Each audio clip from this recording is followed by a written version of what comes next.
Dear student, welcome to the problem solve এডুহাব YouTube channel.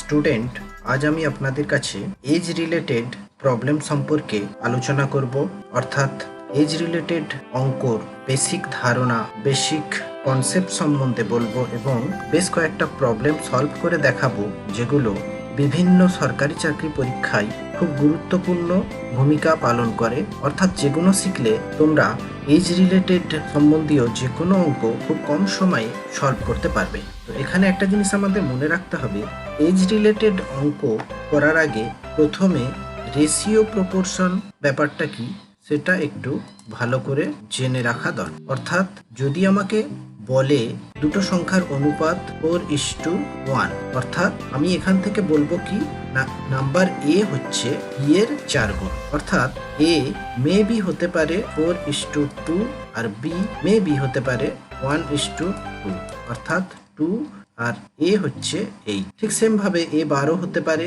আবার B 1 হতে পারে। তাহলে বোঝা গেল রেশিও ব্যাপারটা। তাহলে রেশিওর সঙ্গে যদি আমি বয়সের অঙ্কর মিল খোঁজার চেষ্টা করি, তাহলে আমরা দেখব পিতা আর পুত্র, অর্থাৎ ফাদার সন, দুজনের যদি অনুপাত দিয়ে দেয় 3:1, তাহলে আমরা এখান থেকে ধারণা করতে পারি অবশ্যই যে ফাদার অর্থাৎ পিতার বয়স পুত্রের বয়সের 3 গুণ। তাহলে বোঝা গেল এজ রিলেটেড প্রবলেমে আমরা অনুপাতের সাহায্যে কিভাবে সলভ করব, অনুপাত আকারে। তাহলে যদি আমাকে বলে দেয় যে পিতার বয়স পুত্রের বয়সের 3 গুণ, তাহলে আমরা অনুপাত আকারে আমরা এইভাবে লিখতে পারি 3:1। এটা এবার জানা দরকার, যদি বলে দেয় আমাকে 10 বছর পর পিতা পুত্রের বয়সের অনুপাত হবে 4:2, তাহলে এখানে আমাকে বর্তমানে পিতার বয়স কত, অর্থাৎ যদি বর্তমানে 3:1 হয় পিতা পুত্রের বয়সের অনুপাত, 10 বছর পরে পিতা পুত্রের বয়সের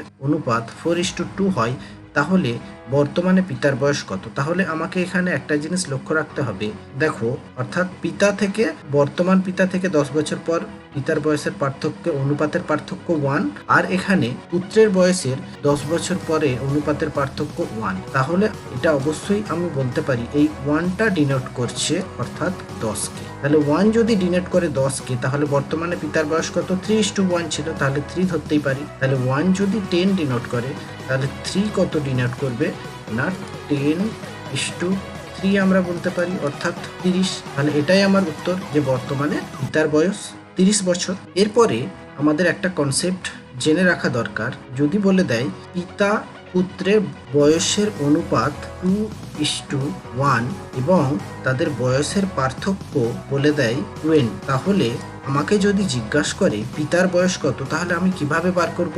দেখো এখানে 2 থেকে 1, তাহলে তাদের অনুপাতের পার্থক্য কত না 1।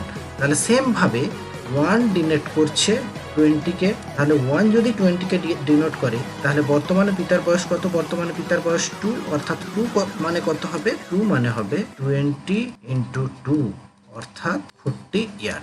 তাহলে বোঝা গেল রেশিওর সাহায্যে আমরা ঠিক প্রবলেমগুলো এভাবে সলভ করে নিতে পারব। একটা জিনিস মাথায় রাখতে হবে, এ আর বি যদি বলে দেয় আমাদের যে তাদের বয়সের পার্থক্য 10, ঠিক সেম ভাবে যদি আমাদের কোশ্চেন করে তাহলে এ বি এর বয়সের পার্থক্য 30 বছর পর কত হবে, তাহলে আমাদের উত্তর কত আসবে। এখানে অনেক স্টুডেন্টরা কনফিউশন করে যায়, কিন্তু আমাদের একটা জিনিস মাথায় রাখতে হবে, যদি কারোর বয়সের পার্থক্য আমাদের প্রথমে বলে দেয়, অর্থাৎ আমাকে যদি বলে দিয়েছে এখন কি না এ ও বি এর বয়সের পার্থক্য 10 বছর, তাহলে 30 বছর পরও ঠিক সেম 10 বছর পার্থক্যই তাদের থাকবে। তাহলে বোঝা গেল সেম ভাবে যদি পিতা ও পুত্রের বয়সের পার্থক্য যদি কারোর বলে দেয় যে 30 বছর, পিতা পুত্রের বয়সের পার্থক্য 30 বছর, অর্থাৎ ফাদার আর সনের পার্থক্য 30 বছর, তাহলে বলে দিল যে 60 বছর পরে তাদের বয়সের পার্থক্য কত হবে, তাহলে উত্তর কি আসবে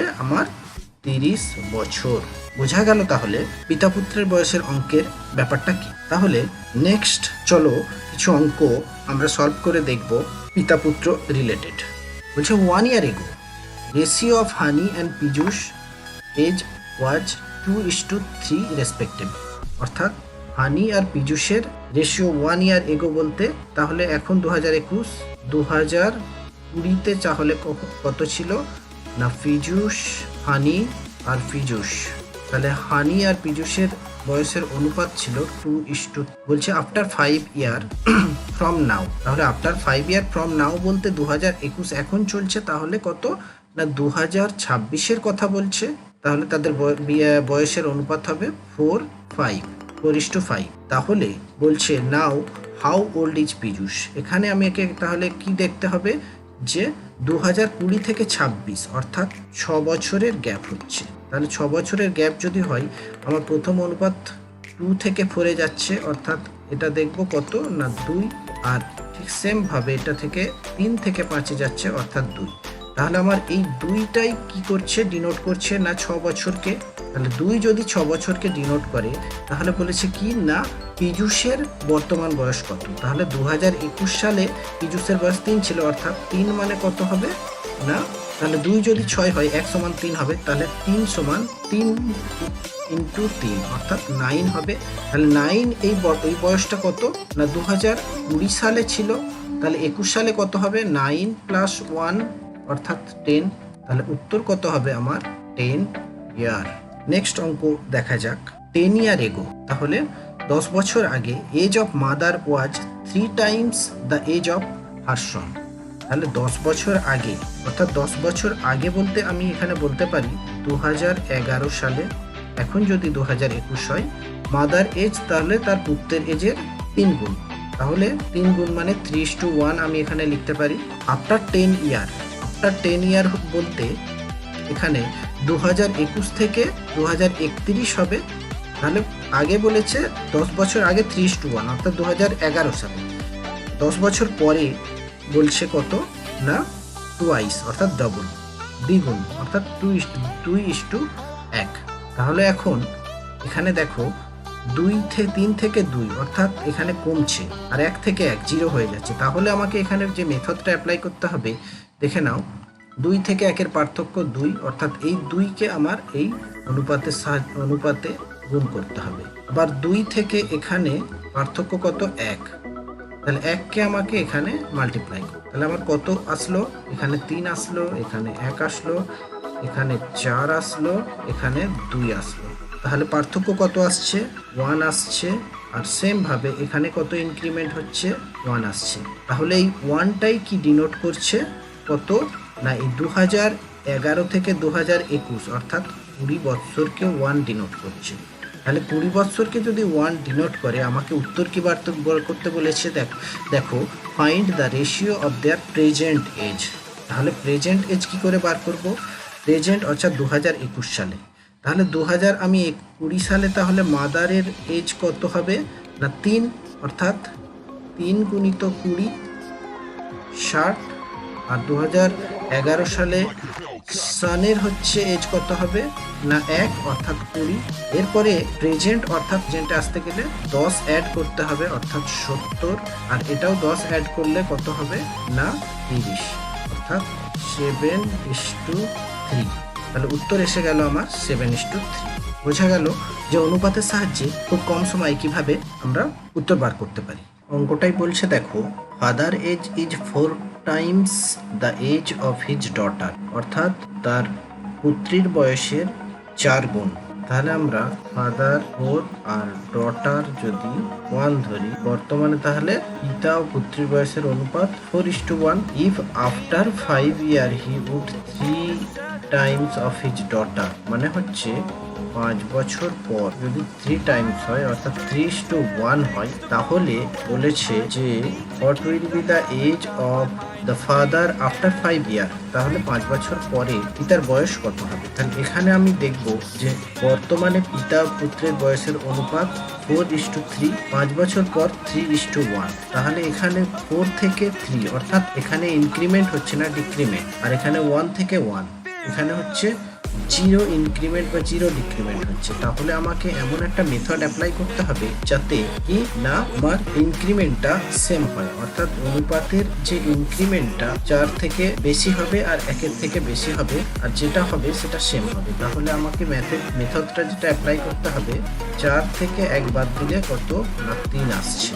এরপরে 1 থেকে 3 থেকে 1 বাদ দিলে 2 আসছে।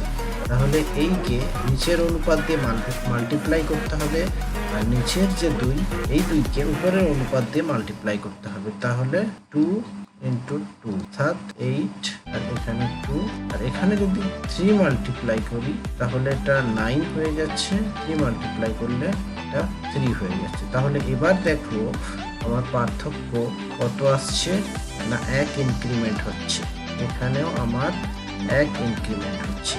আর এই একটাই ডিনোট করছে কত, না 5 সালকে, যেহেতু বলেছিল দেখো যে 5 বছর পর তাদের অনুপাত 3:1 হবে। তাহলে আমার কত, না 2 ক্ষেত্রেই দেখো, পিতার ক্ষেত্রেও তাহলে ইনক্রিমেন্ট 8 থেকে 9 হচ্ছে, পুত্রের ক্ষেত্রেও ইনক্রিমেন্ট হচ্ছে 2 থেকে 3। তাহলে 1 ডিনোট করছে 5 বছর, তাহলে বলেছে যে 5 বছর পরে, তাহলে 5 বছর পরটাই তো আমার এই 9টাকে ডিনোট করছে। তাহলে 9টার ভ্যালু যেটা হবে সেটাই আমার 5 বছর পরে পিতার বয়স হবে। তাহলে 9-এর ভ্যালু কত হবে, 9 মাল্টিপ্লাই 5 অর্থাৎ 45। তাহলে আমার উত্তর হবে 45 ইয়ার। এরপরে নেক্সট অঙ্ক দেখো বন্ধুরা, এটা আপনাদের জন্য হোম টাস্ক রইল, চেষ্টা করবে বাড়িতে করার, আর কমেন্টে জানাবেন। এরপরে দেখে নাও, the age of Ayush 25% less than that of Bir. অর্থাৎ কত, না বীরের বয়স যদি 100 হয়, আয়ুষের বয়স কত, না 75। তাহলে এখান থেকে আমরা একটা অনুসন্ধানে আসতে পারি, আয়ুষ আর বীর, অর্থাৎ আয়ুষ আর বীরের রেশিও কত হবে, 3:4। কেননা এটা যদি আমি 100, বীরের বয়স 100 ধরি আর এটা 75 ধরি, তাহলে অনুপাত কত আসবে, 100 আর 75 আসবে, কাটাকুটি করলে আমার 3:4 আসবে। বোঝা গেল। এরপর বলছে the age of Veer is 24 year more than the average of his two sons whose total age is 40 years. Then find the difference of the age of Ayush and Veer. তাহলে বীরের বয়স কত বলছে, বীরের বয়স হচ্ছে, তাদের বীরের যে দুটো সন্তান আছে যাদের মোট বয়স তাদের এভারেজের থেকে 24 বছর বেশি। তাহলে টোটাল যদি তাদের বয়স তার পুত্রের বয়সের 40 হয়, তাহলে এভারেজ আসবে 20, আর কত, না 24 বছর বেশি, অর্থাৎ 44। তাহলে এই 44টাই তো ডিনোট করছে 44কে। তাহলে যদি 44কে ডিনোট করে, 1 সমান কত হবে, 44/4 11। এবার বলেছে কি না আয়ুষ আর বীরের পার্থক্য কত, আয়ুষ আর বীরের বয়সের পার্থক্য কত। তাহলে আয়ুষ 3 আর বীরের 4, তাহলে এদের মধ্যে পার্থক্য কত, না 1। তাহলে 1 আমার কত পেয়েছি, 1 মানে 11। তাহলে উত্তর পাওয়া গেল, তাদের বয়সের পার্থক্য 11 বছর। অপশন নাম্বার সি আমার কারেক্ট আনসার। এরপরে দেখো আজকে last problem, the sum of age of 5 children born at the interval of 3 years each is 70 year. Find the age of youngest child. অর্থাৎ সব থেকে ছোট যে সন্তান, অর্থাৎ ছোট যে পুত্র, তার বয়স বার করতে হবে। তাহলে আমি সব থেকে ছোট ইয়াঙ্গেস্ট যে, সেটাকে আমি ইয়াঙ্গেস্ট হিসাবে ওয়াই ধরে নিতে পারি। তাহলে সাকসেসিভলি তারপর কত বলছে, না 3 বছর বাকি যে পুত্র বয়স সেখানে বেড়ে গেছে। তাহলে নেক্সট বয়স কত হবে, +3। তাহলে +3-এর সঙ্গে আর 3 যোগ হবে 6, আবার +6-এর সঙ্গে আর 3 যোগ হবে 9, আবার +9-এর সঙ্গে আর 3 যোগ হলে 12। তাহলে টোটাল কত হবে তাদের, তাহলে 5y + 3 6 9 9 18 12, কত হলো, 18 12 30। তাহলে টোটাল কত তাদের এজ, না 70। তাহলে 5y সমান কত হবে, 70 - 30 করলে 40, y সমান 8। তাহলে ওয়াইটাই তো আমার ইয়াঙ্গেস্ট সব থেকে, তাহলে উত্তর আমার বার হয়ে গেল 8 বছর। তো থ্যাংক ইউ বন্ধুরা, এইভাবে আমরা অনুপাতের সাহায্যে পিতা পুত্রের বয়সের অঙ্ক খুব সহজেই, অর্থাৎ এজ রিলেটেড যে সমস্যা, যে কোনো প্রবলেম খুব সহজে এইভাবে সলভ করে নিতে পারবো কয়েক সেকেন্ডের সাহায্যে। যদিও এখানে গ্রাফিক্স বোর্ডের সাহায্যে দেখাচ্ছি, তাই জন্য মনে হচ্ছে একটু টাইম সাপেক্ষ, কিন্তু যখন এগুলো আমরা একটু হ্যাবিচুয়াল অভ্যাসে পরিণত করে নেব, তখন দেখব এগুলো খুব সহজেই উত্তর বার হয়ে পড়বে। চ্যানেলটি ভালো লাগলে সাবস্ক্রাইব করে রাখবেন এরকম ইনফরমেটিভ ভিডিও পেতে। Thank you.